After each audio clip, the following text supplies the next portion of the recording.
Yan, yan yung aking kaibigan na... Sino po ang nakakumpleto sa inyo? Wow, 1, 2, 3, 4, 5, 6, 7. Alam niyo po yung iba nagkasakit. Ikaw hindi ka nakakumpleto. Yung iba po nagkasakit kaya ano. Tayo po ay aawit ng Come Go With Me to That Land.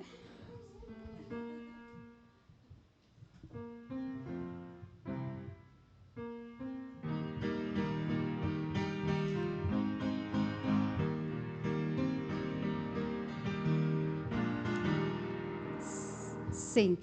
Come go with me to that land. Come go with me to that land. Come go with me to that land where I'm born. Come go with me to that land. Come go with me to that land. Come go with me to that land where I'm bound. There'll be Jesus in that land. There'll be Jesus in that land where I'm born. There'll be Jesus in that land. There'll be Jesus in that land. There'll be Jesus in that land where I'm bound. There'll be you. There'll be you and there'll be me. There'll be you and there'll be me. There'll be you and there'll be me in that land. There'll be you and there'll be me. There'll be you and there'll be me. There'll be you and there'll be me in that land. Lots of smiling. Lots of smile. Nasaan po ang ating mga ngiti?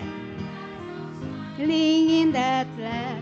Lots of smiling in that land where I'm born. Lots of smiling in that land. Lots of smiling in that land. Lots of smiling in that land where I'm born. Sarap paawitin ng mga hindi ngumiti. Para makita naman namin yung ngiti dito sa unahan. Ano po? Awitin natin ang I'm happy today. Last pong awit para tayo ay dumakaw na dun sa ating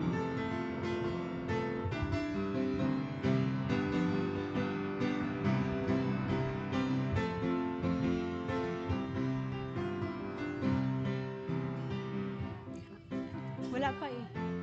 Wala ba dyan, sister? Wala. Okay. Awitin na lang natin. Sing. I'm happy today. I'm happy today with Jesus Christ. I'm happy today. He has taken all my sins away. And that's why I'm happy today. Singing. Singing today. I'm singing today with Jesus Christ. I'm singing today. He has taken all my sins away, and that's why I'm singing today. Praying. I'm praying today. I'm praying today with Jesus Christ. I'm praying today. He has taken all my sins away, and that's why I'm praying today. I'm sharing my faith. I'm sharing my faith. I'm sharing my faith with Jesus Christ. I'm sharing my faith. He has taken all my sins away, and that's why I'm sharing my faith. Lahat. I'm happy today. I'm singing today with Jesus Christ. I'm praying today. He has taken all my sins away, and that's why I'm sharing my faith. Gusto ko po bago tayo tumungo sa ating pangalawang part, nais ko pong batiin natin ng isa't isa ng Happy Sabbath. Meron po akong mga bisita na nakikita. Atin pong idaop ang ating mga palad sa bawat isa.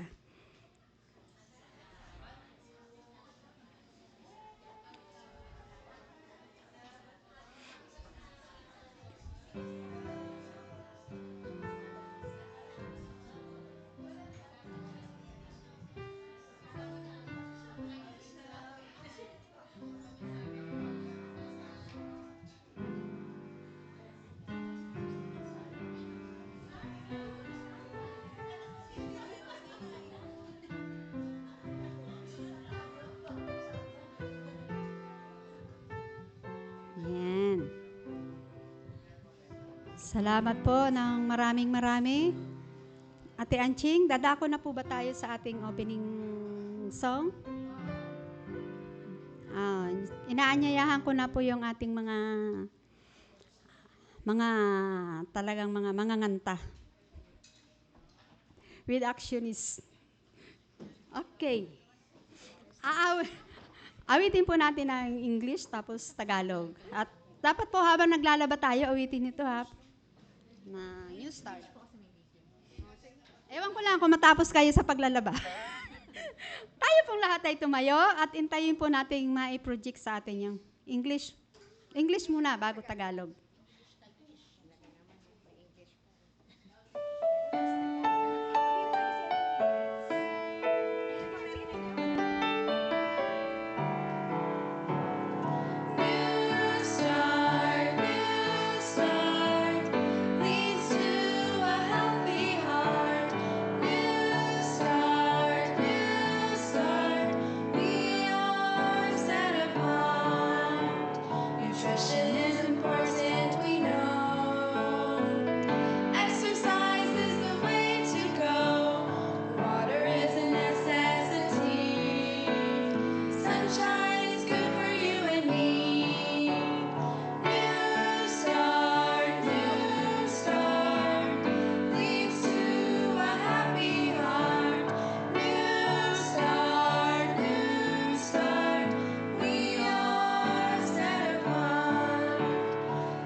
Tayo po'y manalangin. O dakila naming Diyos na makapangyarihan ka sa lahat. Kami po'y nagpapasalamat na kami po'y dinala niyo po muli dito sa iyong bahay-sambahan upang pag-aralan ng iyong banal na salita. Nanaway ito'y aming may sa kabuhayan at may bahagi sa iyong kapwa. Naway samahan niyo po kami kasama ng iyong banal na Espiritu. Pagpalain niyo po, Ama, ang mga nandito at ngayon din po ang aming mga kapatiran na hindi po nagkaroon ng pagkakataon makapunta po rito. Maraming salamat po sa pagtugon niyo po sa aming dalangin. Patawarin niyo po kami sa lahat ng pagkasala sa pagkukulang. Ang lahat nito ay aming hiniling sa matamis sa pangalan ni Jesus.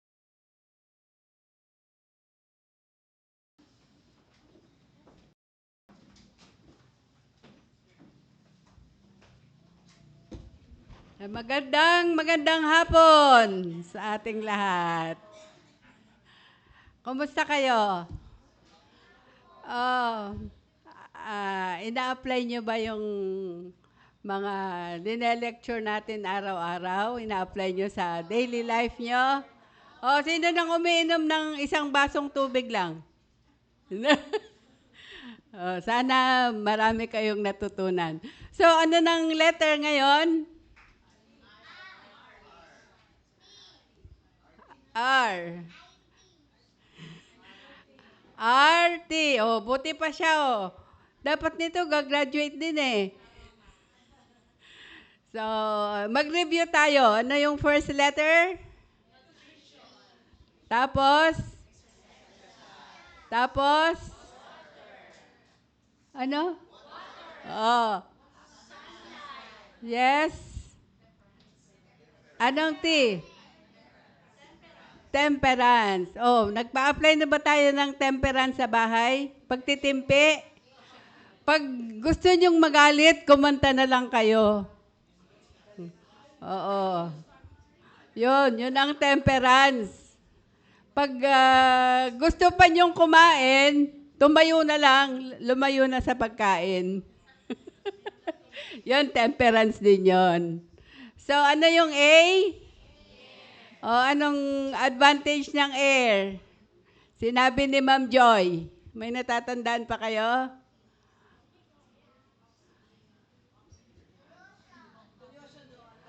Pollution. So ngayong hapon ay R means rest, pahinga. At saka ang last, T, ito ang pinaka-importante. Trust in the divine power. Pagtitiwala sa Panginoon. So, ang ating speaker ngayon ay si Sister Love, Charity, Pinka, at si Ma'am Marian Ombao. So, let's give them the time.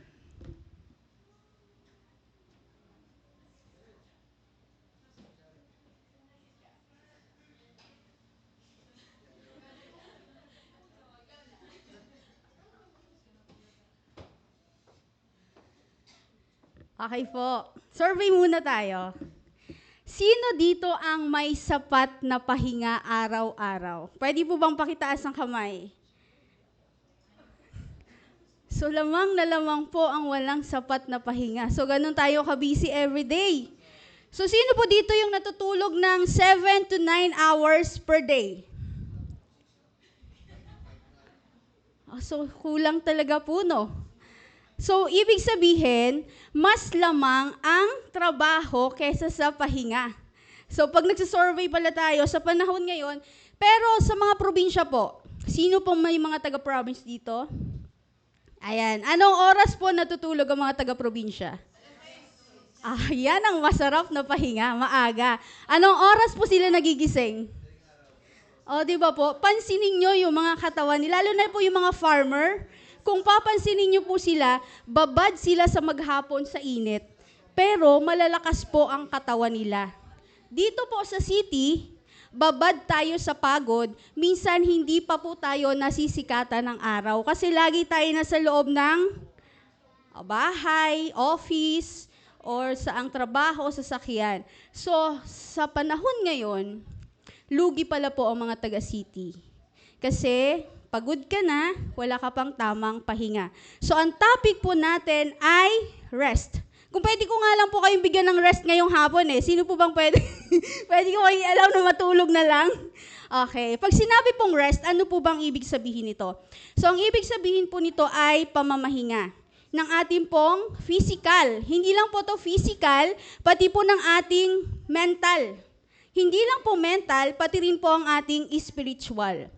So yung basic three po na yan ay napaka-importante po sa ating pagkatao. Pag sinabi po bang physical, ano po bang pahinga ang dapat natin bilang physical? Ano po yung number one? Yung po yung pagtulog. Sabi nga po ni Doc Atoy, kung napapanood niyo po siya, habang natutulog po tayo ay nagkakaroon po tayo ng repairing ng cells natin na nag-i-start po to ng from 10 p.m. to 4 a.m. So kung natutulog ka po ng 12 in the midnight, so ilang oras na lang po nire-repair? 4 na lang po. So natulog ka ng 1 a.m., 3 hours na lang po yung repairing mo. So mapapansin nyo po, kapag po may sapat na tulog tayong lahat, sa kinaumagahan po, di ba po, energetic tayo. Para tayo nag-rejuvenate ng ating mga pangato. Hindi lang po yun, pansin nyo sa skin nyo, nag-glow kayo. Pag kulang naman po kayo sa tulog, kinabukasan, haggard kayo. Di ba po? So yung mentality nyo, hindi po makafocus sa mga gawain dahil kulang po kayo sa pagtulog. So napakalaking bagay po ang may sapat na tulog. Pero, take note po, ang pagtulog po naman ng sobra ay may masamang effect din po sa katawan. So, ano po ba yung magiging effect nito sa katawan natin? Sino po ba dito yung tulog ng tulog ay puyat? Sino po ba dito yung... Ayan, marami pong ganyan sa panahon ngayon, lalo po yung mga call center agents. Gising po sila sa gabi, tulog po sila sa araw. Dapat po ang tulog ng tao talaga ay napaka-precious po natin mga tao sapagkat dinisign po ng Panginoon ang rest para sa atin. Meron tayong time to work at meron tayong time to rest. So tandaan po natin, ang sinasabi po dito, ang oversleeping or sleeping longer than recommended 7 to 9 hours for adults can negatively impact both physical and mental health. So, delikado po to. Tandaan po natin, hindi porke pahinga tayo ng pahinga, akala natin maganda na idudulot nito. Meron pala po tong masamang epekto. Number 1 po, ang magiging cause nito, increase ng chronic disease. Nagkakaroon po kayo ng chronic diseases like type 2 diabetes. So, sa lahat po ng palatulog dyan, alam nyo na, galaw-galaw din. So, number 2 po ay ang pagkakaroon ng heart disease at ganun din po ang mental health issues like depression.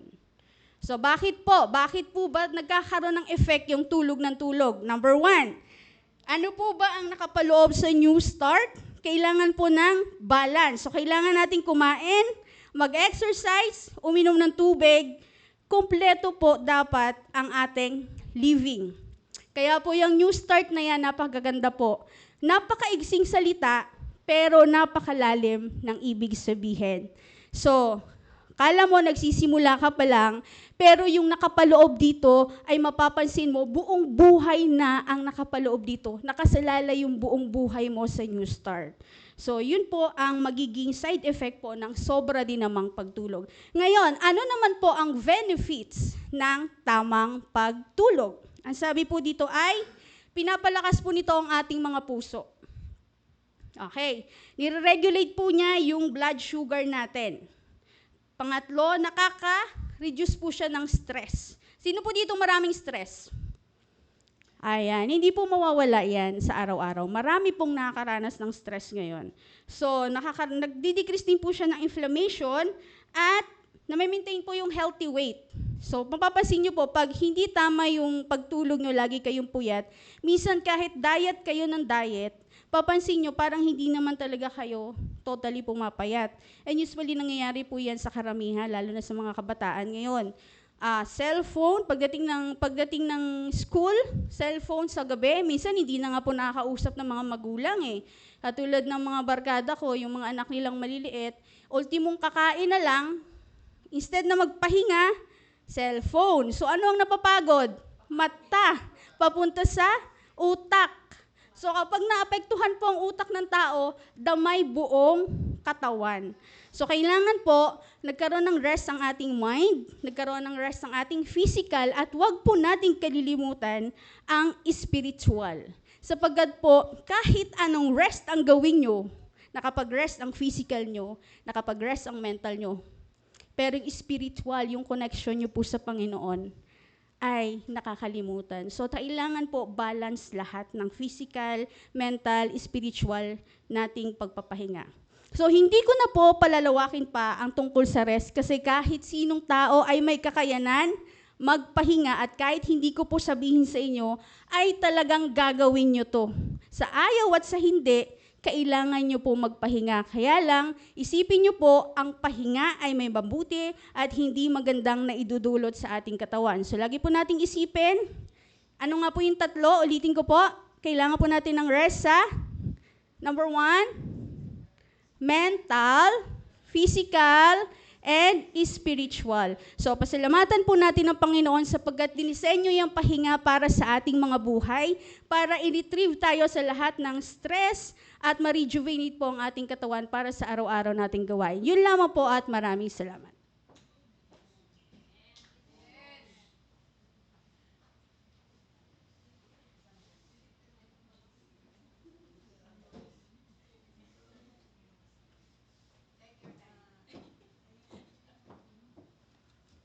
Okay. Good afternoon at happy Sabbath po sa inyong lahat. Ang topic ko po ay napaka-importante. Kalimutan nyo na lahat, wag lang to, hindi, joke lang. Balance nga daw po, di ba, sabi. Balance. So, kailangan natin itong lahat. Pero para sa akin, ito yung pinaka-importante. Ano nga po yon? Ano yung letter T na last? Trust. Okay. Trust in God, di ba? O baka iba mapagkatiwalaan. Trust in God. So, pwede na po ba itong... Okay, sige.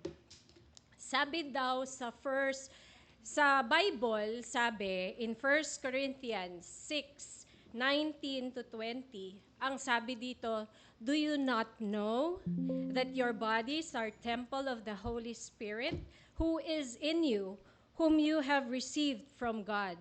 You are not your own, you were bought at a price. Therefore, honor God with your bodies.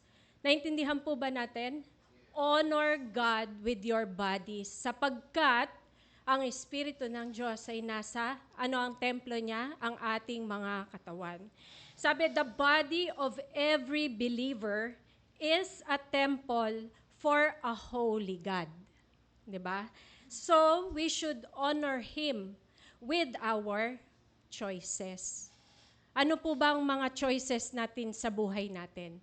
Nakakapag-honor po ba tayo? Nakakapagbigay papuri po ba tayo sa ating Panginoon? Ha?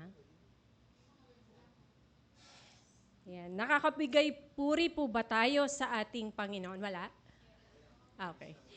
Sa pamamagitan po ng ating So, yes. So, dahil ito ang templo ng ating Panginoon, dapat na-honor natin siya. Paano natin siya na-honor? Una, sa pagsunod po ng ating new start. Di po ba? Nag-glorify natin ang ating Panginoon sa pagsunod ng new start. Napakasimple, di ba? New start. O sige, nutrition. Pero, without trust in God, sa palagay nyo po ba magagawa nyo yan? Yes, magagawa nyo po yan. Magagawa nyo, masusunod nyo lahat yan. Nutrition, ayan, exercise, magagawa nyo yan. Pero ang tanong po ba ay masusustain po ba natin yan? Kung hindi man natin siya masustain, sa tulong ng ating Panginoon, gagabayan niya tayo upang tumayo muli. Magsimula muli. Hindi tayo mawawalan ng pag-asa sapagkat kasama natin ang ating Panginoon. So,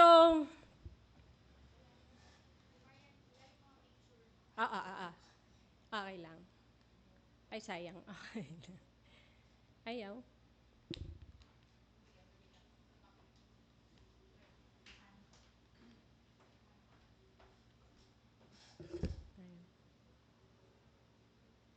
Yan. Okay. Thank you. Okay. So, ang pagtitiwala daw natin sa ating Panginoon, nagbibigay siya ng peace in the midst of chaos. Diba? Kapayapaan. Pangalawa, nagbibigay siya ng courage or lakas sa pagharap ng mga challenges natin sa buhay. Guidance and purpose in life. Sa pamamagitan ng pagtitiwala natin sa ating Panginoon, ginagabayan niya tayo dahil tayo ay nagtitiwala sa Kanya.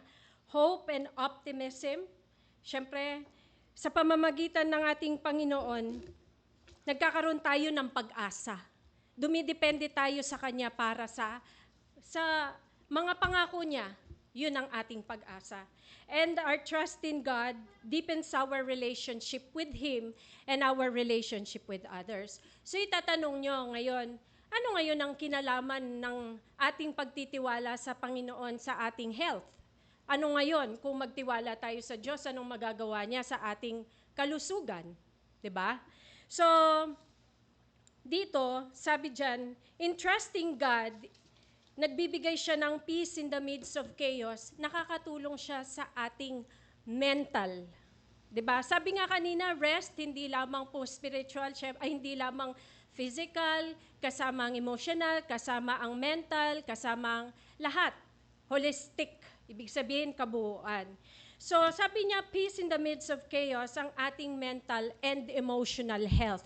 Sa pamamagitan ng pagtitiwala natin sa Panginoon, tinutulungan niya tayo magkaroon ng mas mahinahon sa nagiging mas mahinahon tayo sa pag-iisip. At saka bumababa yung ating stress hormones. Alam niyo po ba yung cortisol? Yung cortisol ay isang stress hormone na nare-release po ng ating part ng body, ng ating adrenal gland. So kapag meron tayo, ito yung sinasabing fight or flight. Kapag merong emergency, bakit nakukuha mong dalhin lahat ng refrigerator nyo, hindi ba? Dahil doon sa cortisol na yun. Pero in the long periods of time at sa mahabang duration, kung laging mataas ang iyong stress or ang iyong cortisol level, nakapagbibigay or nakadudulot ito ng masama sa ating katawan. Ano ang naidudulot niya? Nagkakaroon ka ng anxiety, nagkakaroon ka ng yung mga chronic diseases natin like diabetes, hypertension, lahat yan na idudulot ng increase in cortisol level. So heart disease, of course. Ngayon, paano naman yung courage in facing challenges? So ang ating Panginoon sa pamamagitan ng pagtitiwala natin sa Kanya, binibigyan niya tayong lakas kapag tayo ay merong sakit o nagre-recover tayo sa ating mga sakit. Bakit? Kasi alam natin dahil sa pagtitiwala natin sa ating Panginoon, hindi niya tayo pababayaan. Kasi alam natin siyang may hawak ng ating mga pangangatawan. Ngayon, kung tayo ay nagtitiwala sa Kanya, bibigyan niya tayo ng, kumbaga, determination. Na alam natin na tutulungan tayo ng Panginoon upang tayo ay gumaling sa ating mga sakit. Di po ba? Mas mabilis yung recovery kapag positive ang pananaw natin. So, ngayon naman, paano naman nakakatulong yung guidance and purpose in life? So, sa pamamagitan ng pagtitiwala natin sa Panginoon, binibigyan niya tayo ng guidance upang magkaroon tayo ng healthier lifestyle. Kaya meron po tayong New Start. Ginagabayan niya tayo upang magkaroon tayo ng healthier lifestyle. And sa pamamagitan ng healthier lifestyle na ito, binibigyan niya tayo ng buhay na maganda, abundantly, masaya. Di po ba? Kapag tayo ay nagtitiwala sa mga pangako ng ating Panginoon, alam mo kahit na magkakasakit po tayo, magkasakit man tayo, alam natin na ang ating Panginoon, siya ang may hawak ng buhay natin. Hindi niya tayo pababayaan at patuloy niya tayong gagabayan. Sabi nga, magawa man natin ang mga New Start na ito kahit bumagsak tayo. Tutulungan niya tayong umangat ulit. So, unang-una, sa guidance natin galing sa ating Panginoon, binibigyan niya tayo ng malakas na pangangatawan through exercise, pahinga, katulad ng rest kanina, at saka yung mga bisyo. Alam niyo po ba, ang example niya na ako, bago po ako maging isang Seventh-day Adventist, ang aking pong buhay ay may pangit akong lifestyle. Kung siguro sa mga kabataan ngayon, pangit, sabihin na natin na kung sino man ang may pangit na lifestyle, kasi lalo na hindi pa ako Adventist, lahat kinakain ko, lahat, paborito ko yan, alimango, hipon, lahat, favorite ko yan. Bagoong, lalo na, di ba? Mangga, bagoong, masarap yan. Bago ako maging Adventist, alam ko, nagsisimba pa ako noon. Tapos, after noon, pupunta kami sa isang restaurant. Ang restaurant na ito, Crawfish Spot sa Amerika. Doon kami nagpupunta after naming magsimba.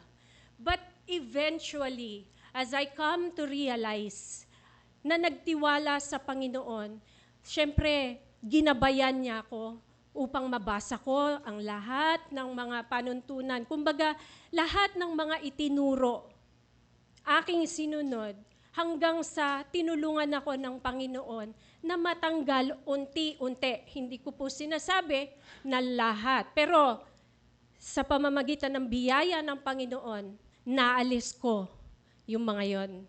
Sa pamamagitan ng gawa ng Panginoon sa aking buhay, sa pagtitiwala ko sa Kanya. Although it is still in process, but I know that I will get there because God said so. So, paano naman po yung pagtitiwala sa ating Panginoon makakaapekto in deepening our relationship with God and others? So dito, sa pamamagitan ng pagtitiwala, nagkakaroon tayo ng mas stronger immune system. Naniniwala po ba kayo na kapag malapit kayo sa Panginoon, meron kayong positive outlook sa inyong buhay at meron kayong parang healing mindset? Di ba po sabi nila, ang ating mind is very powerful. Kaya kung anong iniisip mo siyang mangyayari sa katawan mo, kung iniisip mong mahina ka, manghihina ka nga talaga. Kung iniisip mo may sakit ako, nung nag-aaral ako, iniisip ko may sakit ako para hindi ako makapasok.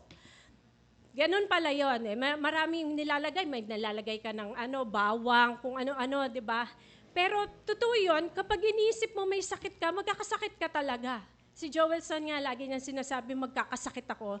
Lagi yan sinasabi niya, magkakasakit ako. Kaya eventually, nagkakasakit nga siya. Anyway, very powerful, hindi po ba? Ngayon, ano yung role ng trusting in God?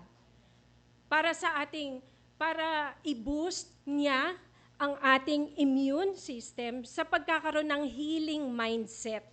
So, syempre, hindi madaling magkasakit dahil mas malakas yung immune response. Kapag malakas ang immune response, hindi ka magkakasakit, di ba? May lalaban para sa mga sakit na yan, di ba? Mas motivated ang pagpapagaling, therapy at pagbabalik sa normal na pamumuhay. Siyempre, kapag may sakit ka, magagawa mo ba ang normal mong ginagawa? Siyempre, hindi. So, ganun din, yung deepening naman relationship with God and others, meron ka namang support system. Kailangan mo rin yun, di ba? Pag ikaw ay nagkasakit, hindi mo ba kailangan ng family mo? Hindi mo ba kailangan yung mga malapit sa'yo na nasa tabi mo? Hindi ba? Yun ang support system mo. But if you trust God na siya ang unang-una sa'yo, syempre, alam mo na kahit na, syempre masakit nararamdaman ko, sabihin, as in, kung na-experience nyo na magkasakit at nanalangin kayo, naranasan nyo ba nang ipagalingin kayo ng Panginoon? Ako, naranasan ko. Praise God. Kasi kahit simpleng sakit ng ulo, pinapagaling niya once na ikaw ay nanalangin sa Kanya. Praise God talaga. Kasi napakabuti ng Panginoon, alam natin na siya ang may kapit sa atin. Siya ang may kapit ng ating buhay. So,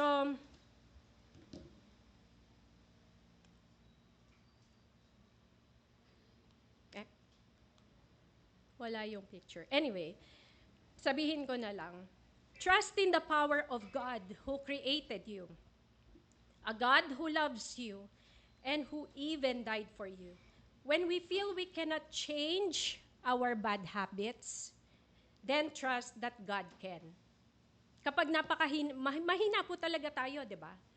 Alam naman natin yon na mahina tayo. Minsan sa mga, limbawa ako na lang ang example ko dito. Kapag sinasabi ko lagi na, bukas mag-e-exercise na ako, start ko nang mag-exercise. Pero kinabukasan, teka lang, masarap kumain yata ng ano kaya yon, pandesal at saka kape. Tapos after nun, parang iniisip ko na, bukas na lang ako mag-exercise ulit. Kalimutan ko muna mag-exercise, kakain muna ako ngayon. Ganon ang outlook ko. Ganon yung, kumbaga yung mga bad habits ko, kumbaga hindi ko ipinagkakatiwala sa Panginoon, kaya I keep on repeating them over and over and over again. Ibig sabihin, paulit-ulit lang siya. Paulit-ulit lang yung mga bad habits ko. But then again, kapag na-realize mo na, o nga no, masama pala tong habit na ganito. Once you come to realize and you ask God for help, hihingin mo yung tulong ng Panginoon sa'yo, magagawa mo. Magagawa mo. Kahit na bumagsak ka, pero alam mo may Panginoon kang tutulong sa'yo, babangon at babangon ka. Paulit-ulit ko pong sasabihin sa inyo. Kasi sa totoo lang, hindi mo ma-perfect ito. Walang makaka-perfect nito. Ma-perfect ba natin to? Hindi natin to ma-perfect. Babalik at babalik tayo, mahuhulog, magkakasala. Pero alam natin na nandyan ang ating Panginoon upang tayo ay itaas, magsimula muli, gawin natin kung ano yung mabuti para sa Kanyang, para na ma-glorify natin siya. Siyempre, kapag meron tayong relasyon sa ating Panginoon, di ba, hindi naman natin gugustuhin saktan yung ating mga sarili. Di ba? Gusto natin na mapuri natin ang ating Panginoon sa pamamagitan ng ating mga pangangatawan, hindi ba? So, casting all your anxiety upon Him, lahat ng ating mga nararanasan, nararamdaman, anxiety, depression. Sa panahon ngayon, ang mga kabataan yun ang problema nila. Marami silang anxiety, maraming may depression, maraming mga kabataan na nakakaranas dahil sa social media, di po ba? Marami. Hindi lang isa, dalawa, hindi. Talagang yun ang effect ng social media sa kanila. Pero kung tayo ay nagtitiwala sa ating Panginoon, kung tayo ay naniniwala na gagabayan niya tayo sa lahat ng mga challenges na ganito, hindi niya tayo pababayaan. Iga-guide niya tayo sa kung ano ang dapat nating gawin. Yes, merong mga tao na talagang medication ang kanilang solusyon, di ba? Pero maraming mga halimbawa na hindi nila kailangan mag-medication pero nagtiwala sila sa Panginoon at hanggang ngayon nandyan pa rin siya. Kaya ako po'y natutuwa, nandito po si Brother Leo. Sabi ko po kanina, si Sister Marlene kung pwede po siyang mag-share. Pero sige po, mamaya bibigyan ko po ng pagkakataon na makapag-share po kung paano po sila ginabayan ng ating Panginoon sa kanila pong pagtitiwala sa Kanya. So this is the time to cast your anxiety upon God and trust Him. So sabi po dyan, hand over, control and trust in His power to give you the strength to make the right decisions. The result, Jesus said, I am come that they might have life and that they might have it more abundantly. Kasi gusto ba ng ating Panginoon na ang ating mga pangangatawan ay masira? Siyempre hindi, although dahil sa kasalanan, talagang masisira, maluluma lahat, di ba? Pero ang pangako ng Panginoon, gusto niya mabuhay tayo ng masagana. Kaya meron siyang mga panuntunan sa atin. Meron siyang ibinabahagi sa atin. So atin pong sundin, like itong New Start, na makakatulong po sa atin upang nang sa ganon, makapamuhay tayo more abundantly and more happy. So ngayon, nalaman na natin, sige, pwede tayo, dapat tayo magtiwala sa ating Panginoon para sa ating kalusugan. But now, paano? Paano natin may bibigay yung ating pagtitiwala sa Panginoon? Makakapagtiwala po ba tayo sa hindi nating kakilalang Diyos? Kung hindi po natin kakilalang pagtitiwalaan natin, pwede po ba yon? Makapagtitiwala po ba tayo kung hindi natin siya kilala? Siyempre hindi. Pero yung mga ways paano natin siya makilala is through prayer, through reading His scriptures, through accepting God's will, and acting with confidence. Napakahalaga po ng mga ito kasi sa panalangin, paano natin masasabi sa ating Panginoon ang mga pangangailangan natin? Hindi naman natin pwedeng sabihin na, Lord, alam mo na ha, bahala ka na dyan. So, ikaw nang mag-decide, Lord, ganyan ha. Hindi pwedeng ganon. Kailangan yung relationship natin is very intimate. Sabihin natin sa Kanya ng mga pangangailangan natin, saan tayo nahihirapan. Saan sa pamamagitan ng ating mga kahinaan, di ba? Doon niya tayo palalakasin. Saan ba tayo, Lord, naninigarilyo ako eh. Hindi ko talaga matanggal itong paninigarilyo ko. Lord, paano mo po ba ako matutulungan dito? Di ba? Yung mga ganong example. Now, reading the scripture. Ang ating pong Bible ay napakahalaga sa atin. Lahat po ng panuntunan ng Panginoon ay nakasulat sa Biblia. Dito po natin malalaman ang guidance niya. At kung hindi natin babasahin, paano natin malalaman yung guidance niya? Paano po natin malalaman kung ano ang mabuti at masama? Paano natin malalaman yung purpose niya para sa atin, sa ating buhay, di ba? So, sa pamamagitan ng pagbabasa, mas makikilala natin siya, mas makikilala natin kung anong gusto niya para sa atin. Accepting God's will sa pamamagitan ng pagtitiwala natin sa Panginoon, matatanggap natin or gagabayan niya tayo kung ano yung will niya. Ano po ba ang plano niya sa atin? Malalaman po ba natin sa pamamagitan ng trial and error lamang? Hindi, di ba? So, accepting God's will. Mauunawaan natin, dito pala. Kasi, halimbawa, meron akong example, yung bumagsak siya sa exam. Pagkatapos, kahit anong try niya, hindi siya nakakapasa. Lord, ba't naman ganito? Exam to para sa buhay namin ng pamilya ko to. Hindi niya alam. Iba pala ang nililid ng Diyos sa kanya at mas magandang buhay ang gusto niyang ibigay sa kanya. Kaya, kung hindi natin makikilala ang ating Panginoon, hindi natin malalaman kung ano yung will niya para sa atin. And acting with confidence. Sabi nga po, doon sa, hindi naman yung parang mayabang ka o self-centered ka. Hindi naman ganon. Yung pagpapakita ng pananalig natin sa Diyos. Kumikilos tayo ng may tapang, paninindigan, at kapanatagan na nagpapakita na alam natin, nakasama natin ang ating Panginoon at hindi niya tayo pababayaan. So, trusting, regardless of the changes that need to be made, achieving good health and maintaining it may be best accomplished not by trying to make the changes, but by trusting that the changes can be made. Hindi po tayo ang babago. Ang Diyos ang babago po sa atin. Tutulungan niya tayo na magbago. Hindi po tayo, syempre of course, meron tayong effort. Kung walang effort, Lord, ikaw nang bahalang mag-change sa akin ha. Kasi sabi ni, i-change mo daw ako. Hindi. Meron kang gagawin. Meron kang effort. Meron kang decision. Ang decision natin ay sundin kung ano ang panuntunan ng Diyos para sa atin. Susundin natin, magdi-decide tayo. Magdi-decide tayo na, yes, Lord, tama po ang mga tinuturo mo. Yes, Lord, susundin ko po ang new start. May effort on your part, on our part. Merong effort. So, kahit ano pa man pagbabago kailangan natin gawin para sa ikabubuti ng ating kalusugan. Siyempre, hindi lang sapat na pagsikapan ng pagbabago, mahalagang maniwala at magtiwala na ang Diyos ay tutulong at kikilos para ito ay mangyari.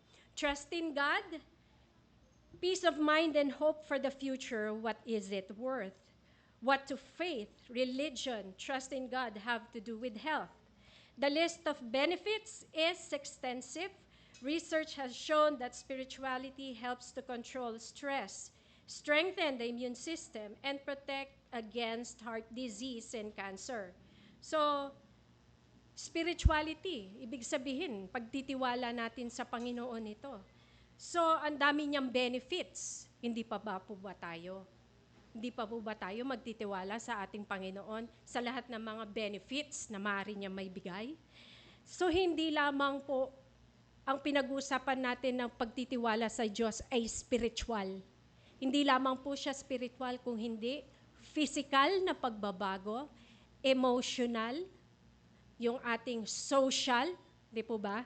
So, very holistic ang approach ng pagtitiwala natin sa Panginoon. Beyond these scientifically verifiable benefits, God promises eternal life to those who trust Him. Di po ba? Ano po bang kahihinatnan ng lahat ng ito? Na ang pagtitiwala natin, syempre, tayo bilang mananampalataya sa Diyos, ang gusto nating mangyari ay magkaroon ng buhay na walang hanggan. Masira man itong katawan na ito, ano ang pangako po ng ating Panginoon? Ang pangako ng ating Diyos ay mabuhay. Kasama niya, buhay na walang hanggan. Di po ba? Mas magandang pangako ng ating Panginoon. So, before you can trust God, you need to become acquainted, talk, listen, and work with Him. Investigate how He deals with His children. He longs to develop a close, personal relationship with you. He invites you to come to Him on a daily basis to learn of Him. So, katulad po ng sabi ko kung ano po ang dapat nating gawin is to have a deeper relationship sa ating pong Panginoon. When you recognize some of your past habits may have contributed to your sickness, then it's time to trust. Trust in the deliverance offered by Jesus Christ. So, ano nga po yung new start? N, ano nga po yung N? Letter E? Water, sunlight, then, ang galing ng bata eh. Ano yung susunod? Letter T? Temperance. Letter A? Letter R? And letter T? Amen. Okay po. Sickness, wala na po yung ano. Sickness, suffering, and death are the work of an antagonistic power. Sino po ang nagbibigay sa atin ng sakit? Si Satanas, di ba? Ang gusto niya is to destroy. Siya kasi yung ating destroyer. But God is, ano po ang pangako niya? To restore us. God is the restorer. So, sa panghuli po, let the peace of God rule in your hearts and be ye thankful. Colossians 3:15. Maraming salamat po at happy Sabbath po sa inyong lahat. Pero, bago po pala yon, gusto ko po munang tawagin Sister Marlene o kaya si Brother Leo. O dyan na lang po. Gusto ko pong marinig nyo yung patotoo po nila sa kanilang buhay kung paano po nakatulong ang ating Panginoon para sa kanilang buhay ngayon.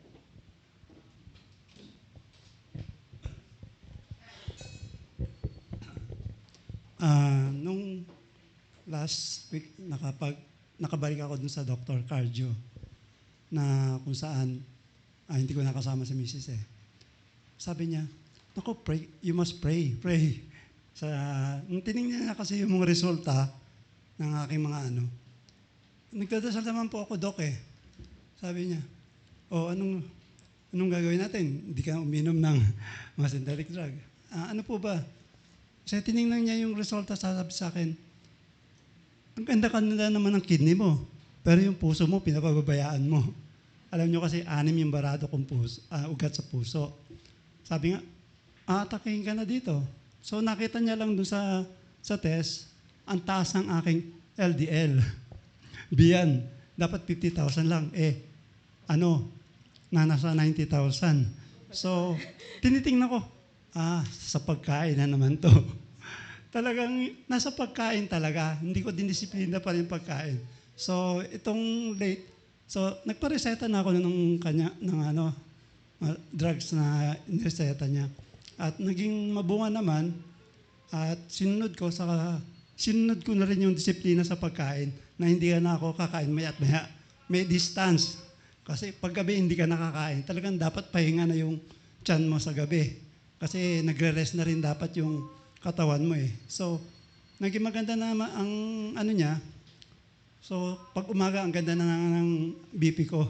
Pero last talaga, ang taas Mali din kasi yung pagpapagod ko Sabi niya, almost magkaka-heart attack ka na sa mga sintomas. Dahil kasi nga, iba yung pagod.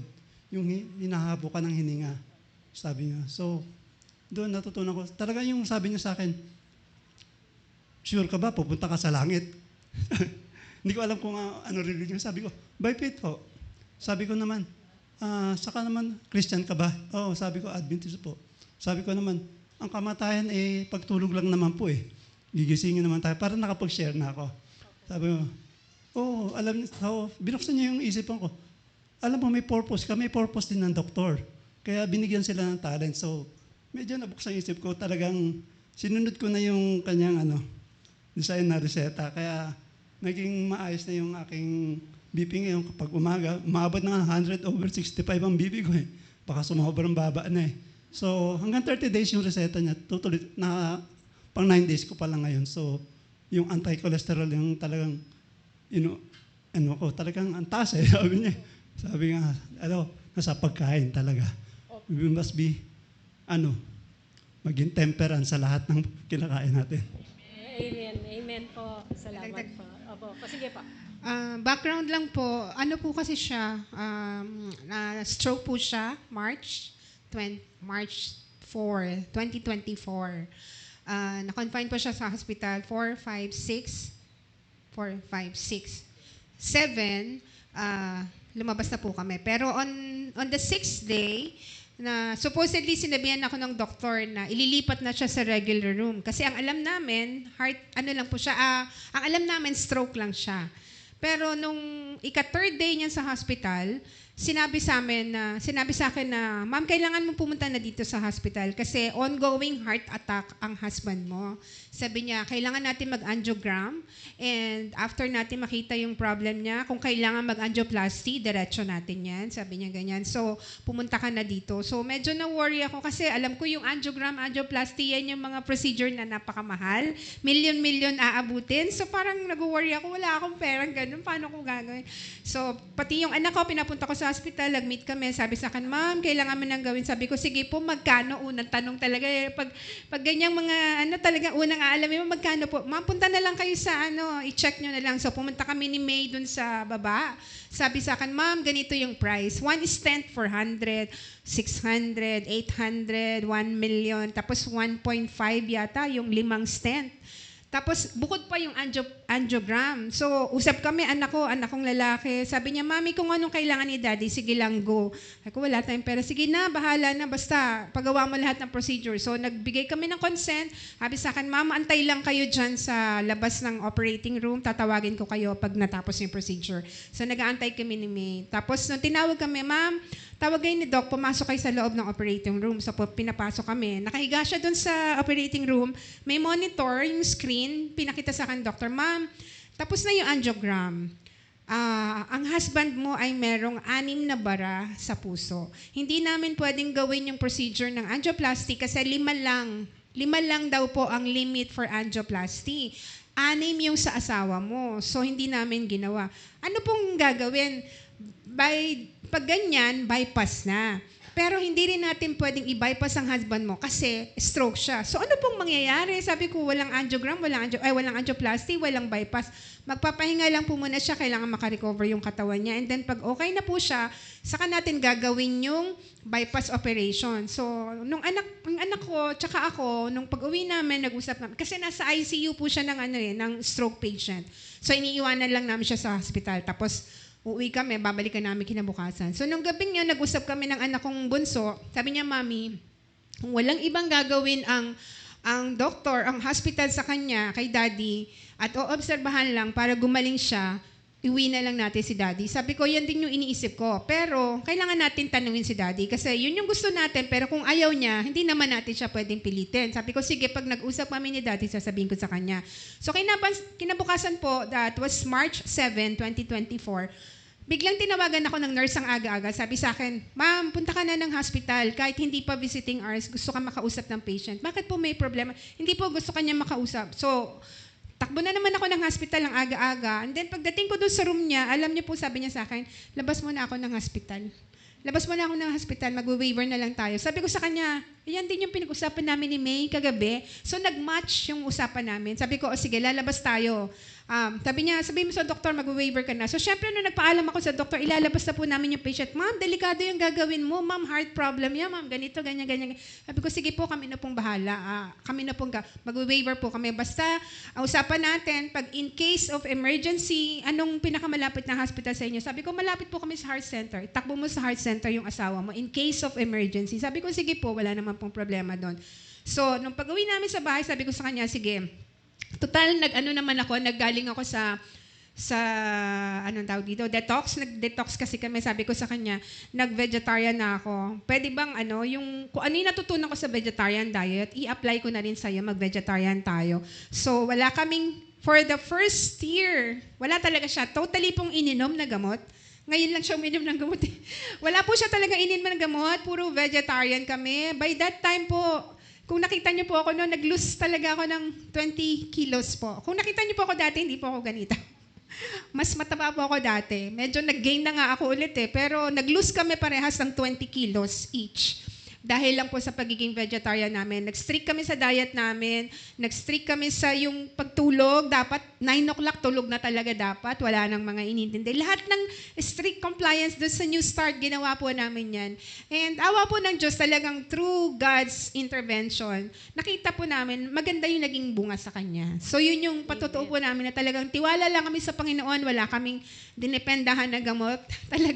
Talagang ever since, ako kasi since nasa ABS-CBN ako, that was 2013. Doon na ako nag-stop ng gamot Wala na ako talaga iniinom na gamot. Kahit sakit ng ulo, wala. Iinom ko lang ng tubig yan. Wala po talaga.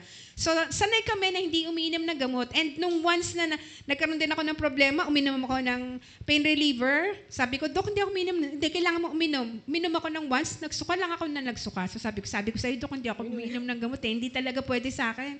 So, sinuka ko lang ng sinuka. So, sabi ko, ever since, hindi na ako talaga iinom ng gamot na kahit ano talaga.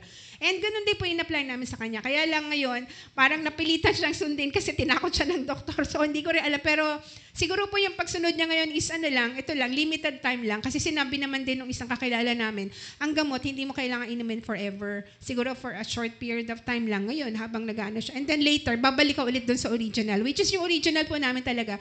Trust in the Lord lang talaga. Talagang tiwala lang po kami sa Panginoon na siya ang magbibigay ng healing and kung papahintulutan niya talaga, makaka-fully recover kasi puro natural procedures lang po ang ina-apply namin. Thanks be to God. Amen. Amen. Salamat nga.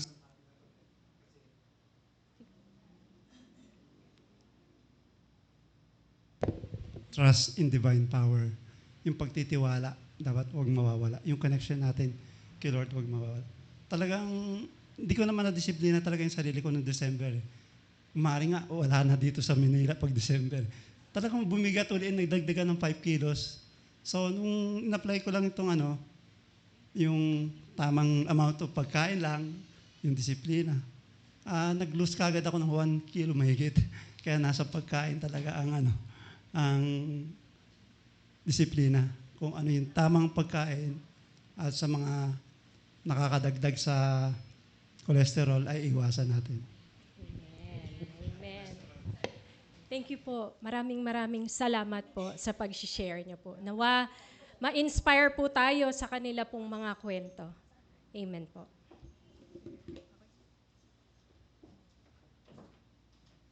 Yan, napakinggan nyo ang live testimonial ng New Start. So, siguro naman, hindi naman kakulangan sa atin kung mag-start na tayo ng New Start.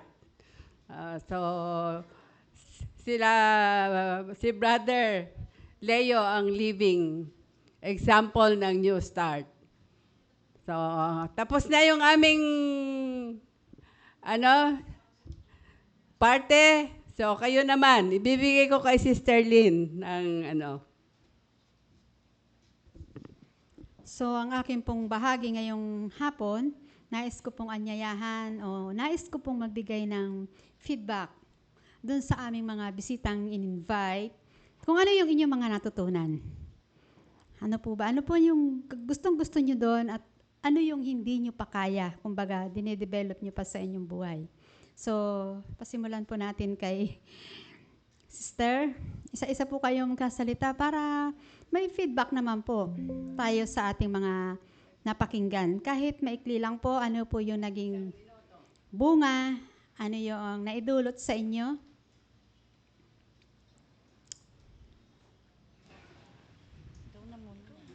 Alphabet po. Anong pangalan? Anong apelyido, Sister? Anong apelyido? Lennon po. Po? Lennon. Lennon, Lacha. O, de Lacha talaga. Ang unang-una talaga. Ano ba yung tanong atin? Ano yung may share mo? Ano yung mga natutunan mo? Ano yung nagagawa mo na at ano yung parang challenge sa iyo na parang mahirap? Yun sa akin kasi hindi naman masyadong mahirap kasi minsan nagagawa ko yung tulad ng sa nutrition. Kasi dati talagang karne. Oo. Oo. Ngayon, sinasanay ko na yung mga batang kumain ng gulay. Yes, Kasi gulay. hindi nila kilala yung gulay. Oo. Pinakilala mo Kilala lang. ko na po, opo. Tapos yung yung sa pag-rest nila, tulog nila sa galing ng school. Kasi pag minsan galing sila sa school, cellphone. Yun. Iniurasan ko po sila. Okay. Every 2 May hours oras. lang, ganun po. Okay. Tapos pahinga. Sabi ko hindi pwede yung maghapon kasi nga, minsan nagreklamo po sila, masakit yung ulo, minsan nilalagnat. Yun na po yung ko ngayon sa kanila. Kaya sabi nga nung ate ko, maganda nga yung may natutunan ka pala. Lahat Opo, po yan, marami po. kapag inabuso natin, wala tayong limit. Halimbawa, maghapong kain, anong resulta? Maghapong tulog, anong resulta? Maghapong exercise, anong resulta? Hindi po ba? So, sunod po natin. Sige po, share lang po ng konti. Hindi po tayo aalis dito hanggang bukas tayo. Ay, yung pagkain po ng gulay Yeah. sa mga anak ko. Na i-share nyo. Opo. Kasi hindi rin po sila mahilig kumain ng gulay. Ano po sinasabi nyo sa anak nyo? Nakaka-high blood po yung mga karne. Parang bata pa yun parang pinersa nyo Mahilig po sila sa mga karne. mga bata ngayon, yung millennial ngayon, karne talaga, fried chicken. Opo. Parang yun lang ang kilala nilang ulam. Hotdog, yung mga pati, ano na yan, yan. Tsaka yung trust po nila, parang nawili na po sa cellphone. Oo. Dati po sila mga iglesia. Ngayon po, sa bahay na lang, ayaw na magsamba. Gawa po bakit ng cellphone. Nakakahatak sa kanila. Mas mahal, lakas yung impluensya. Kaya, may oras ang cellphone. Opo. Dito po, dito muna. Yun na lang pong sa sigarilyo po. Yeah. Lagi ako sinasabihan niya. Naninigarilyo po kayo? Opo. Ngayon po. Sana gabayan ako ng Panginoon. Yes, praise God. Maalis sa akin yun. Maalis po yan. Kaya yan. Sabi nga, tiwala sa Opo, Panginoon. tiwala lang talaga po. Okay. Opo. Utay-utay po. Hindi naman po Hindi nga po biglaan yun Kung Hindi dati naman ay basta nakakaubos kayo ng 3 stick, gawin yung kalahating stick na lang. Yung Yun kalahating ang- itapon. Yun ang bisyo kung hindi ko talaga nawala. Ayun, sa tulong Lalo na ng Panginoon, mawawala yan. Wala akong gawa kasi nung na-stroke nga yung mister ko, parang natatanggal yung stress ko sa sigarilyo. Wow. Talagang, yun ang Sana yun ang gabayan inyong- ako ng Panginoon. Yun. Tulungan Thank kayo you ng po. Panginoon. Salamat po. Ako po sa pagkain, hindi po ako makapagtimpi. Masarap po kasing kumain. Huwagas kung kumain. Opo. Ano po mga kinakain nyo? Marami. Karne po, tapos mga milkshake, ganyan. Naku, ang sarap nun. Yeah, dito ko po natutunan Sugar. na hindi po maganda yung maraming sugar. Ano pong Yes. nagawa ninyo? Ano po na itulong sa inyo ng ating programa na yan? Natuto po ako na dapat magtimpi sa pagkain, yung dapat Temperance. iwasan. At saka po sa tubig, mahina po kasi ako sa tubig. Kasi soft drinks. Sa halip Hindi na po ako mahilig sa soft drinks, pero milkshake po, mango shake. Nako, Yes sarap po. na. Puro Yun sugar. po. Kaya po, iiwasan ko po yung maraming sugar. Thank you. Yes po, temperance. Temperance. Thank you po. Salamat din. Yeah. Okay. Yeah. Ipasa po Yes natin po. sa kabila, Sister Ezra. Hello. Sa akin naman po yung pagkain. Kasi sa pagkain, napakahilig ko sa sisig. Wow. Sisig. Sisig. Yun ang paborito ko eh. Naks. Pero dahil dito yung pag-attend ko, pag may nakahain sa akin ganun, pinipilit ko na kung hindi kumain. Nagtataka sila kasi sabi nila paborito ko eh. Pero hindi ko na talaga kinakain. Wow. Tsaka yung yung rest sa pagtulog, usually natutulog ako mga 12 or 1. Kasi iniisip ko yung trabaho ko eh, yung gagawin ko para bukas. Ngayon, pipilitin ko ng matulog na maaga. Huwag mong pilitin. Gawin mo. Mga 9 p.m. siguro pwede na ako matulog. Kagaya kagabi, 1:00 na ako nakatulog. Tapos gumising ako ng 4 a.m. Kasi yung trabaho ko eh. Nagmamadali pa akong pumasok. Tapos, kanina nagmamadali akong umuwi kasi attend pa ako dito eh. Iniwanan ko na yung trabaho ko. Bahala na kayo dyan. Yes. Nag-uopisina po siya eh. Yun lang. Pipilitin ko magampanan yung mga natutunan ko dito. Wow. Sa tulong. Yan lang po. Thank you. Hindi po yan. Hindi po siya nakakumpleto. Ngayon lang po siya. Yung sunod. Dati po, hindi po ako kumakain ng gulay. Then, nung pumunta po ako dito para makinig, kumakain na po ako ng gulay. Then, yung paborito ko pong gulay is yung kalabasa. Oh, at least, di ba? At least may natutunan siya. Then, yung mga chop suey, ganun pong ulam. Tapos, di na po ako nagpupuyat. Dati po nagpupuyat ako at nagbababad ako sa cellphone. Ngayon po, hindi na po. Wow. Praise God. May natututunan. Dati ang binababad lang labada. Ngayon, nagbababad na tayo sa cellphone. Sunod po yung ating kasama dito, Nanay Nida. Huwag po kayo magbabad ha. Hindi po yan labada. Ako naman po yung sa nutrition din, yung sa gulay. Pipilitin ko din kumain ng gulay kasi pili lang po ako kumain ng gulay. Then po sa rest, kasi ako kasi yung nag-aalaga sa nanay ko, pero pipilitin kong makapahinga rin kasi minsan pag ikaw may obligasyon, hindi mo na yung time para makapagpahinga. Then sa trust, natutunan ko talaga na dumating man yung mga pagsubok sa buhay, basta magtiwala ka lang sa Kanya, hindi Kanya pababayaan. Yes, the rest. Okay po. Kung hindi po nyo kinakain lahat ng gulay, wag nyo pong kakantahin yung Bahay Kubo ha. Haalisin nyo yung ibang gulay doon kasi naalala ko nung panahon ng pandemic dito, namimigay ng gulay, wala nang alam na ibigay sa amin kundi sitaw.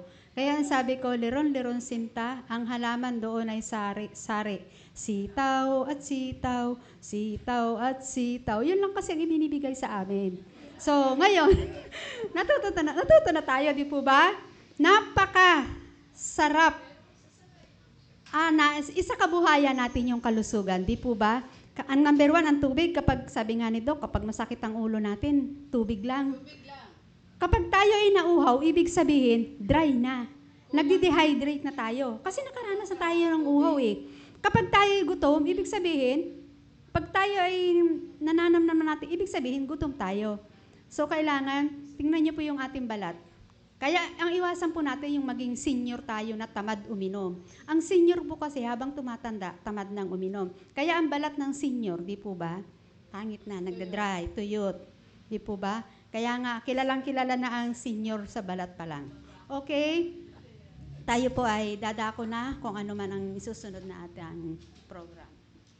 Yan, masayang-masaya kami na meron kayong nakuha sa aming lecture. Pero hindi ito ang katapusan.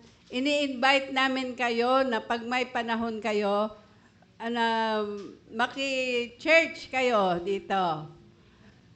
You are very much welcome. Part na kayo ng PUCR family. Charlene, simba ka na. Dalin mo yung mga bata. At saka si Mama Cora, wala kang ginagawa sa bahay, simba ka. Oo. Tsaka dapat wala na yung pag lumalakad ako, wala na akong makikitang hawak. Dapat makita ko tubig na. Alam niyo po yung tatay ko nung naninigarilyo, ang hirap po talaga, di po ba? Ang hirap iwasan. Kaya ang ginagawa ng tatay ko, Adventist na siya, naninigarilyo siya. So ang sabi ni inay, andiyan ka na naman, naninigarilyo. Alam niyo po ang katuwiran ng tatay ko, piluso po, malamok daw. Yun daw usok pantaboy ng lamok. So wag natin bigyan ng katwiran ang baluktot na pangangatwiran. Kung gusto po natin ng kapayapaan kay Kristo, gamitin po natin yung ating natutunan. Wag po yung rest in peace. Iba na po yun. R.I.P. Ang ating po ay rest in the Lord. Yes, Lord. Ngayon, meron kaming ibibigay na Bible sa inyo. Imbes na kayo, give time na magbasa ng salita ng Diyos. Pwede kayong mag-Facebook, pero ang priority, yung salita ng Diyos. So, yaan ang Ang amin pong Bible ay isinalin po sa Pinoy version. Tagalog version. May iba pong saling Tagalog na mapapagaan ninyong maunawaan. Oo, parang ordinary na nakikipag-usap ka sa Diyos pag babasahin naalala ko niya nga ito. po pala yung kaibigan ko. Sabi niya, Atilin, ba't na ako ng problema? Yun nga po sinabi ko. Dapat unahin natin ang Panginoon. Ang sabi nga niya, siguro nga nalilimutan ko na ang Panginoon. Sinabi po niya yan, bigyan mo ako ng Bible. Sabi ko, kumpletuhin mo, mayroon kang Bible. Kaya ito na. Sana po maging habit natin, kagaya ng sinabi ni Sister Marian, paano tayo magtitiwala sa Panginoon kung kulang tayo sa Kanyang salita. So, maganda magbasa ng Bible pagkagising or bago matulog. Kahit 1 chapter a day lang. Makakatulong yan sa atin. Hindi lang sa spiritual, sa lahat na yan. Physical, mental, emotional. Nandyan lahat ang salita ng Diyos. So, sana marami kayong natutunan. At wine-welcome namin kayo dito sa pagsamba. Hindi kami nanghihikayat. Gusto lang namin na maging part kayo ng family namin at i-apply natin ang New Start. So, asa na si Brother Johnny? Bago tayo tumanggap ng certificates, bigyan natin ng time yung ating tatay ng iglesia kung anong masasabi sa atin.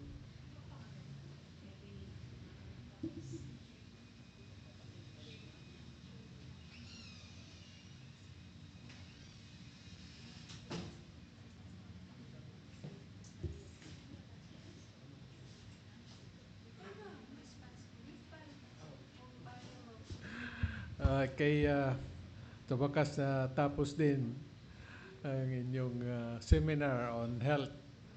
At nakita namin na ito ay napakaganda sa mga hindi pa nakaalam, no?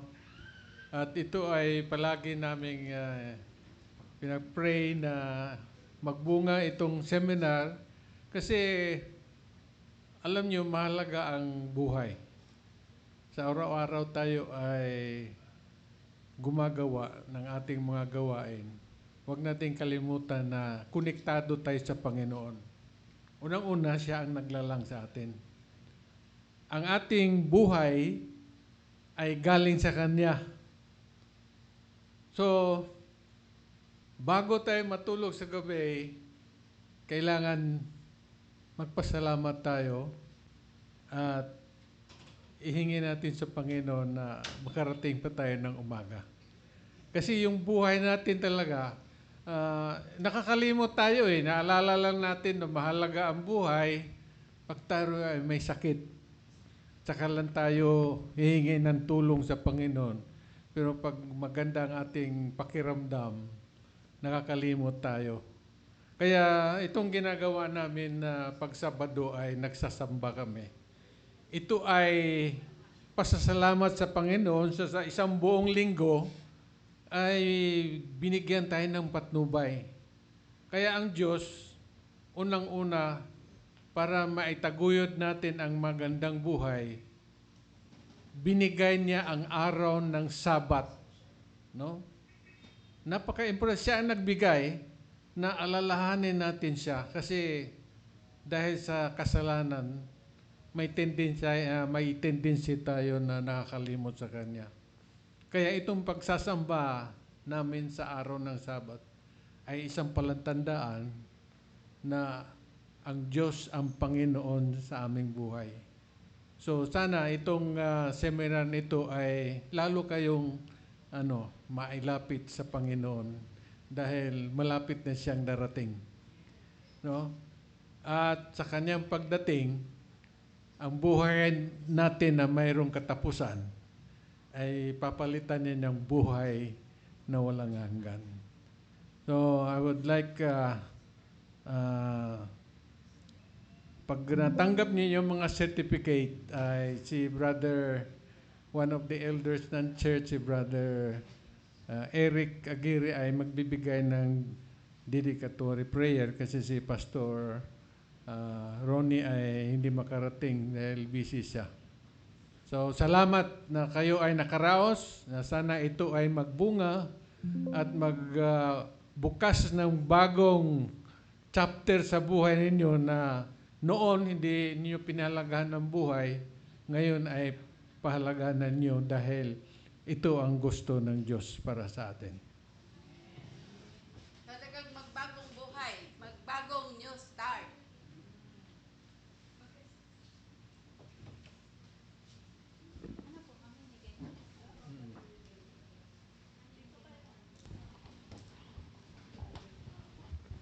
Tatawagin namin ng isa-isang, ito walang may-ari.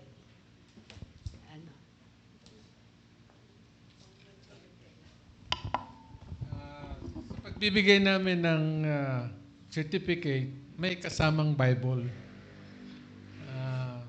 Alam niyo ang Bible, guide ito kung paano tayo mamuhay sa mundong ito. Lahat tayo nananalangin. Pag tayo ay nananalangin, tayo ay nakiusap sa Panginoon. Naranasan na ba niyo ang Diyos nakiusap sa inyo? Hindi. Pero pag binasa niyo ang Bible na ito, dahil ito ay salita niya, ang Diyos ay nakikiusap sa inyo. So ito ang Bible, kasama na bibigay sa inyo para ang Diyos na may panahon para kausapin kayo. Pag binasa ninyo, maramdaman niyo na ang Diyos ang kumakausap sa inyo. So, ito ang aming gift sa inyo sa pagtapos sa aming health lecture.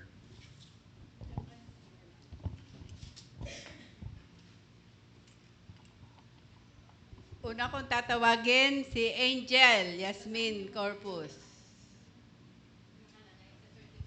Ay, pwede po munang pakibasa kay Doc May, yung kung ano po yung nakalahad doon sa certificate. Kasi isa kayo sa mga health. Wala akong pangalan dyan eh. From PUC Remnant 7. Ang director ng health ministry dito sa ating Okay, from PUC Remnant Seventh-day Adventist Church, we give this certification of attendance to Angel Yasmin Corpus. Andito ba? Hello, Angel.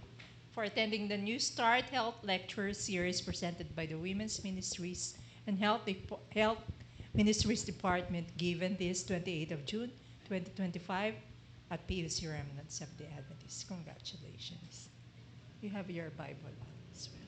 Thank you. Basahin mo yan,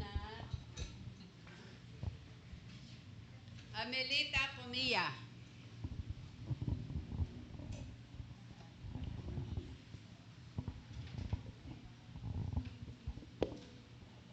Hello, congratulations, Amelita Comilla, for attending the New Start Health Lectures Series. This is presented by the Women's Ministries and Health Ministries Department this day of June, the 28th. Give this to you together with your Bible. Oo. Tapos hindi ka na maninigarili. Basa mo yan kasama ng mga barkada mo.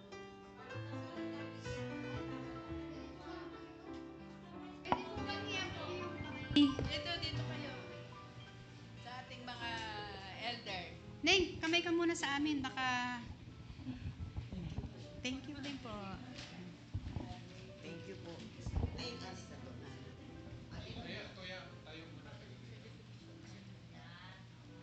Okay. Thank you. We call up Evelyn Lennon. Ikaw yun. Ikaw, Evelyn.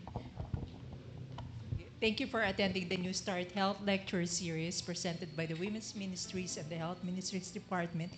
Given this day, the certification, 28th day of June, 2025 at PUC Remnant Seventh-day Adventist. Receive this certification together with your Bible. Tok, kamay muna. Kamay. Oh, bakit yung iba walang kamay? Sunod si Dalia Santa Rosa. May Dalia na, may Santa Rosa pa. May sakit? Ay, oo nga, may nagkasakit. Sige, our next is Ani. Ani B. Salazar. Ani ka pala.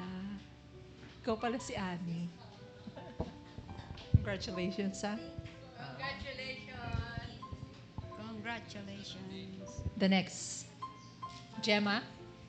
Chema Si Gemma Ignacio. here. Emma Ignacio. Nag-oopisina po yan, pero nagkukumahog. Congratulations, Tuwing Sabado Gemma, for na attending the maka-attend. New Start program. This is a certificate given this 28th of June. And together with this is the Bible. Sige, basahin mo palagi. Kamay-kamay. Kamay-kamay naman dyan. The next is Melogene Ignacio. Is she here? Are you here? Okay, wala. Melogene. Novita. Magluya.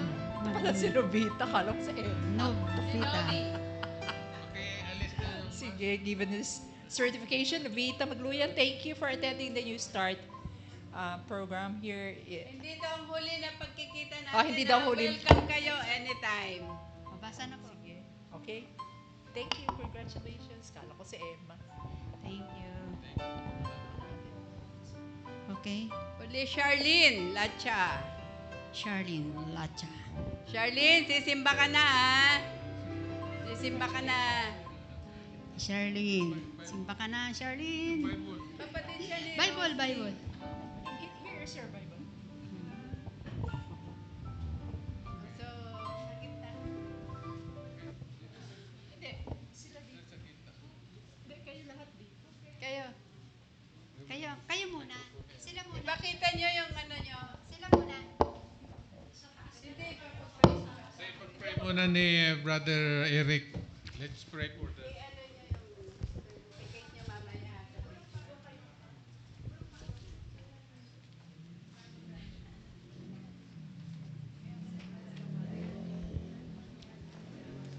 Sige po, tayo po'y manalangin.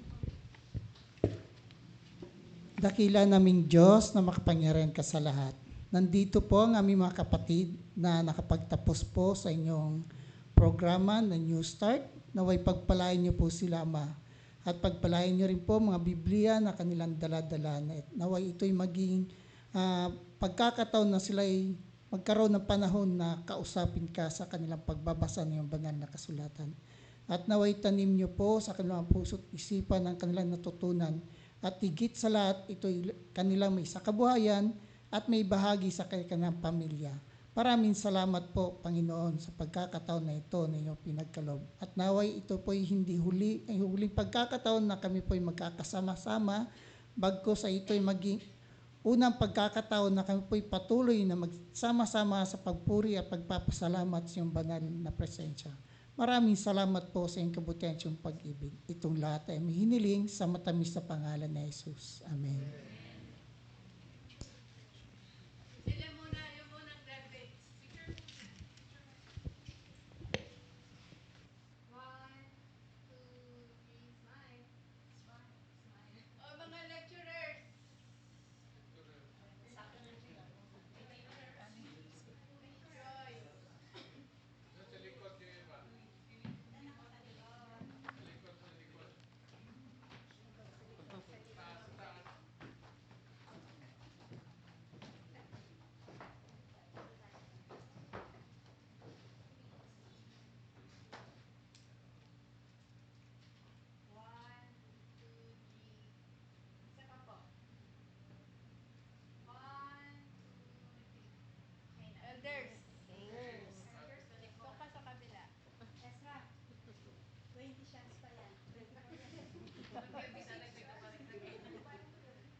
Lahat na po, lahat. Brad, pati yung bisita namin. Ayaw niya.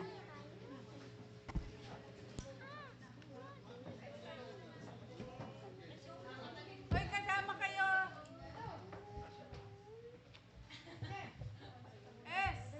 She. Kasama kayo. Pakiano mo si Mark. Ayan o.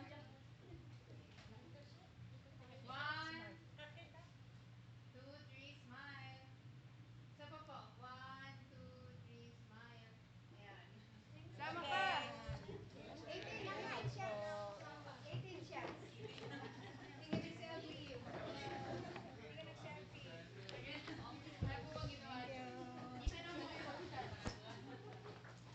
I want to thank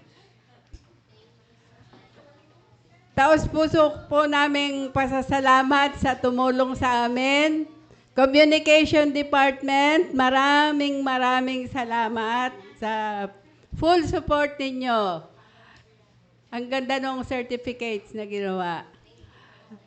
Ang mga lecturers, get ready for the next season 3. Season 3.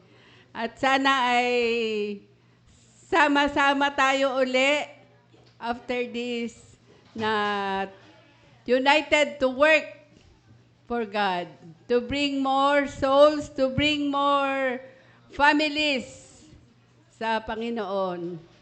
So, hindi lang ito sa women's ministries, sa lahat ng ministries ng PUCR. Lahat-lahat. Binubuo ng whole ministries. Nagtutulong-tulong. Hindi kanya-kanya. Tayo to work together. So, praise God. So, we welcome you sa simba. Charlene, simba ka na. Dalhin mo si merong Sabbath school sa mga bata. Para ang galing ng anak mo para maraming matutunan. So, praise God. Thank you everyone. Maraming salamat.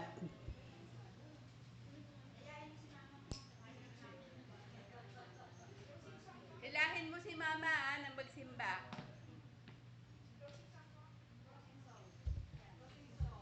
Closing song.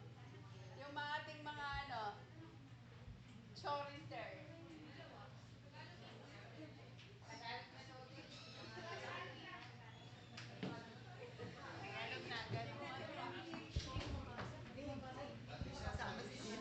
Alam ko kasama si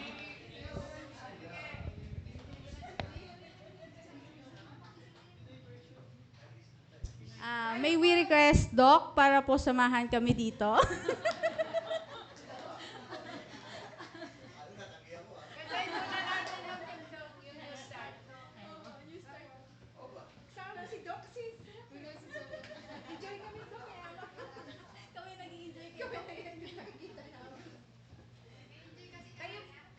Tumayo po tayong lahat.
Let's pray. Yumuko po tayo.